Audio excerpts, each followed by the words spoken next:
brought to you as always by the GSMC Sports Network. I hope you guys are enjoying the show thus far. We are going to continue and transition back to a wide receiver, a quote-unquote wide receiver one. Not an established one, at least in my mind just yet, but certainly has the potential to be one. And that, of course, is Michael Pittman Jr. of the Indianapolis Colts.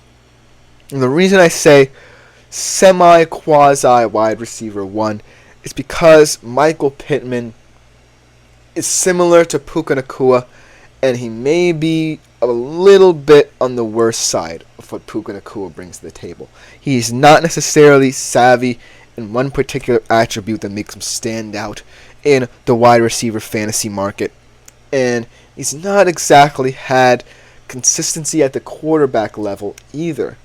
And so breaking Michael Pittman down is certainly going to be one of the more fascinating fantasy player profiles I think you're going to get from me on this show, due to the fact that he's a wide receiver one that hasn't quite acted like it yet. So without further ado, let's jump right into Michael Pittman's curious fantasy journey. Throughout his career, he's accumulated 468.2 fantasy points. His best season was in 2021, where he accumulated 150.6 fantasy points.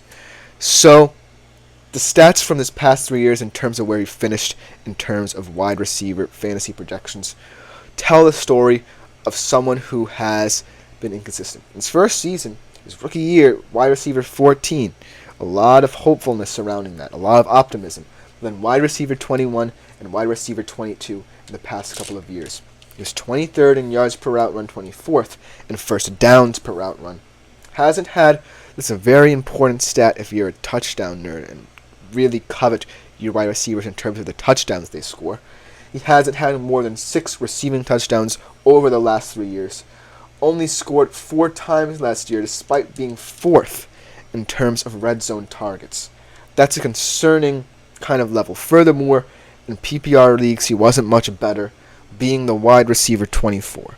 Another interesting stat, I was reading an article about Bill Barnwell's ranking all 32 rosters in terms of skill position talent, and reading about the Indianapolis Colts, who did place 22nd on the list, pretty low ranking. Michael Pittman Jr. ran 69% of his routes from the outside. So where you would expect a wide receiver one to play. He averaged 9.3 yards per catch in 2022, and he did up that total to 10.6 last season. But what Bill Barnwell brings into perspective is that there's not many players who, in multiple seasons of 80 catches or more, who fail to average 11 yards per reception. When you look at the list of players who fail to average 11 yards per reception in the wide receiver one range, averaging more than 80 catches per year, you have guys like tight ends. You have guys like Wes Welker and Jarvis Landry. Certainly were solid wide receivers, but not wide receiver one guys. Furthermore, he averaged 2.2 yards per route run a year ago, which is in line with guys like DK Metcalf and Chris Olave, like Barnwell said. But yet again, it's kind of worrying because DK Metcalf and Chris Olave, they have good skills that prove that they can vault into wide receiver one territory, were the reason why people coveted them more. So right now, Michael Pittman is in a weird range where he can become a complete wide receiver, but he's just an exoskeleton of one, if that makes sense. He's not fully molded into what makes a quarterback be like, I'm going to throw to this guy on a consistent basis. Because you're definitely starting to trust him more. Maybe it's just because out wide doesn't have that sensibility of running a route, cutting inside, just getting open in whatever way he can. And that's really going to affect how people view him, especially considering the fact that Anthony Richardson hasn't had a full season of playing at the NFL level just yet. And that's really another caveat that might be worse than most of these guys who are borderline that I'm talking about when it comes to having a consistent quarterback. Because at least Marquise Brown now has Patrick Mahomes, and Zay Flowers has Lamar Jackson, who's beginning to trust himself more in the passing game. Michael Pittman has an unproven, truly untested Anthony Richardson. Yes, in the small sample size we saw of him, he did perform well. And if you took the 2 games where he fully started and inflated them, of course everyone knows he would have been the QB1 throughout an entire fantasy season. But Anthony Richardson is a truly unproven commodity who's just an interesting piece. And when he comes back, he's expecting to have someone who's going to get open for him. And I truly believe that Michael Pittman Jr., in order to become that guy, is either A, going to have to expand his route tree, or B, weirdly enough, becoming more comfortable playing in a position that's not necessarily the wide receiver 1 position. You could play in the slot where you can learn how to run more diverse routes, but in some way he has to build on being considered a wide receiver 1, but actually truly developing into one, because the Indianapolis Colts have a prime opportunity right here. They have a prime opportunity to prize the second best team in the AFC South at the moment from the Jacksonville Jaguars and truly challenge the division rivals in the Houston Texans. Because last year, shockingly enough, without Anthony Richardson for a full year, they were right there. They were a game away. They were a couple plays away even from beating the Houston Texans to the AFC South title. And that has to stand for something. You can't just sit back from that season if you're Shane Steichen, who was a new coach, mind you, going up against another new coach in D'Amico Ryans, and say, okay, this was a weird year. We're not going to perform again. You want to go all in. You want to make sure that those players from last year buy in so that when Anthony Richardson comes back, he comes into a confident locker room, because it's truly going to spell out how the Indianapolis Colts play. Because right now, Michael Pittman Jr. does not seem to me as someone who's going to elevate Anthony Richardson to new heights. And when I look at the Colts wide receiver room more deeply, they're certainly kind of set up in a way that each guy brings something different to the table. You have Michael Pittman Jr. He's going to stick out wide. He's going to be the wide receiver 1. He's going to share the targets.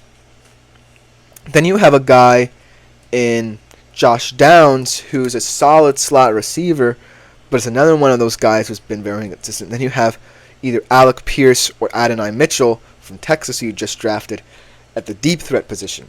And so they're trying to create levels for this offense. They're trying to create levels that Anthony Richardson can be comfortable with in terms of developing as a QB. Right now, though, wouldn't you like there to be more simple kind of ways for Anthony Richardson to move the ball? And in simplicity lies learning. And so Michael Pittman Jr., in my mind, fits the mold perfectly for someone who's going to improve. He's all set up with the intangibles and the know-how to do it. But can he is the question. Because the Colts need someone to separate away from the mindset of, okay, we're just going to have a deep guy, we're just going to have a route runner, and we're just going to have a wide receiver 1. We have to change all that, because Anthony Richardson was going to want to step into a simplified system that works for him.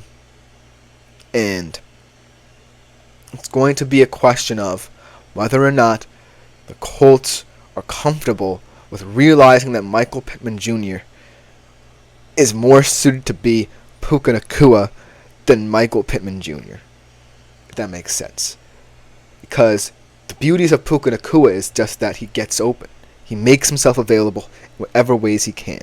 Because he himself is not a wide receiver 1, but he made himself that just because he was willing to do whatever it took to move the chains, gain more yards. Michael Pittman Jr. hasn't proven that just yet. And so, if he can take that step over, if he can take that step forward, if he can realize that he's not the prototypical wide receiver 1, does not fit the mold of what a wide receiver 1 truly is, then I think that expands what he can do in this offense. Because right now, Anthony Richardson is holding out for a hero. He's saying, I can't do this all myself. There's going to be a lot of pressure on my shoulders. And I really feel like in order for me to be consistent, in order for the Colts to be consistent as a team, I'm going to have to step into the limelight. And so, Michael Pittman Jr. is going to have to be that guy who says, hey, Anthony, I've got it. I'm learning. I'm making my way through the motions. I'm going to progress for you, and I'm going to do whatever it takes to win football games, and most importantly, to improve as a wide receiver, to really help you improve in this league as a quarterback. There needs to be some reciprocity there.